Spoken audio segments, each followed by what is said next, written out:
किसी दूर दराज मुल्क में एक नन्ही मुन्नी लड़की अपनी अम्मी के साथ रहा करती थी। उनका घर जंगल के करीब ही एक छोटे से गांव में था। उस लड़की का नाम शुमाइला था, लेकिन गांव के तमाम लोग उसको शुमाइला लाल टोपी वाली कहा करते थे, क्योंकि वो हर वक्त लाल रंग की टोपी पहने रखती थी। एक रोज़ शुमाइला सुबह सोकर उठी तो उसकी अम्मी ने कहा, बेटी, तुम्हारी नानी अम्मा कुछ दिनों से बीमार हैं।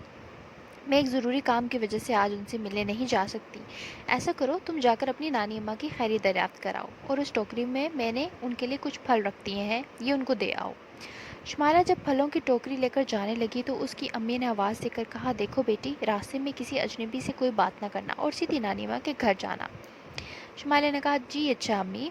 नानी अम्मा का घर पूरे जंगल अबूर करने के बाद तकरीबन आखिरी किनारे पर था। शुमाइला लाल टोपी वाली उछलती कूदती अपने आप में मगन जा रही थी कि एक भेड़िए ने उसका रास्ता रोक लिया और पूछा, प्यारी बच्ची, तुम इतनी सुबह कहाँ जा रही हो और तुम्हारी इस टोकरी में क्या है? शुमाइला बोली, मेरी नानी अम्मा बीमार है, मैं उनकी तीमारदारी के लिए जा रही हूँ। तुम मेरे रास्ते से हट जाओ और मुझे जाने दो। मेरी अम्मी ने रास्ते में किसी भी अजनबी से बात करने से मना किया था। भेड़िए ने कहा, ठीक है, चली जाओ, लेकिन मेरा ख्याल है अगर तुम नानी अम्मा के लिए इन जंगली फूलों का एक गुलदस्ता बनाकर लेकर जाओगे तो वो बहुत खुश हो जाएंगी। शुमाइला को ये तजवीज़ बहुत पसंद आई और वो जंगली फूल तोड़ने लगी। भेड़िया भागम भाग नानी अम्मा के दरवाजे पर पहुंचा और दरवाजे पर हल्की सी दस्तक दी। अंदर से नानी अम्मा ने पूछा, कौन है? चलाक भेड़िया ने आवाज़ बदल कर कहा, मैं हूँ नानी अम्मा, शुमाइला लाल टोपी वाली। नानी अम्मा बोली, बेटी, दरवाज़ा खुला है, अंदर आ जाओ। भेड़िया ने दरवाज़ा खोला और एक ही जुस्त में नानी अम्मा की चारपाई के करीब जा खड़ा हुआ और पलक झपकते में नानी अम्मा को निगल गया।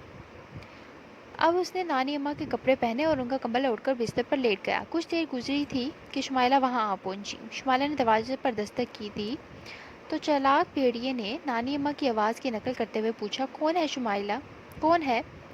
शुमाइला, मैं हूँ नानी अम्मा, शुमाइला लाल टोपी वाली। भेड़िए ने नानी अम्मा की आवाज़ में कहा, अंदर आ जाओ बेटी, दरवाजे को कुंडी नहीं लगी हुई। शुमाइला दरवाज़ा खोलकर खुश घर के अंदर दाखिल हुई और बोली, नानी माँ, मुझे अम्मी जान ने आपकी हैरत दरियाफ्त करने के लिए भेजा और इस टोकरी में उन्होंने आपके लिए कुछ फल भिजवाए हैं।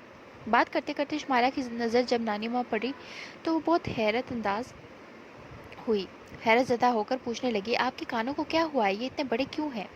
बेटी ने कहा, बेटी, तुम्हें देखकर बहुत खुश हो रही हूँ, ज़रा मेरे करीब तो आओ। शुमाइला ने बेड के करीब आते हुए कहा, ओह नानी माँ, आपकी आंखें इस कदर बड़ी कैसे हो गई? भेड़िए ने कहा, बेटी, ज़रा मेरे और करीब आओ। शुमाइला बेड के बिल्कुल पास आकर बोली, आपके दांत भी बहुत बड़े बड़े हैं।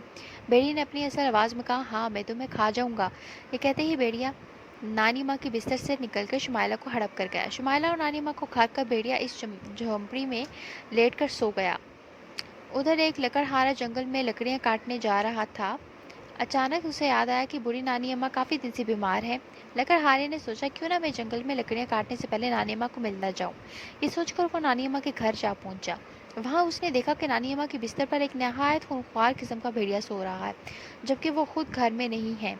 भेड़िए का फूला हुआ पेट देखकर लकड़हारा समझ गया कि नानी माँ को भेड़िया खा गया है। उसने तेजी से लकड़ियाँ काटने वाला लकड़हारा निकाला और एक ही वार में भेड़िए के दो टुकड़े कर दिए। भेड़िए का पेट फटते ही नानी माँ और शुमाइला बाहर आ गई।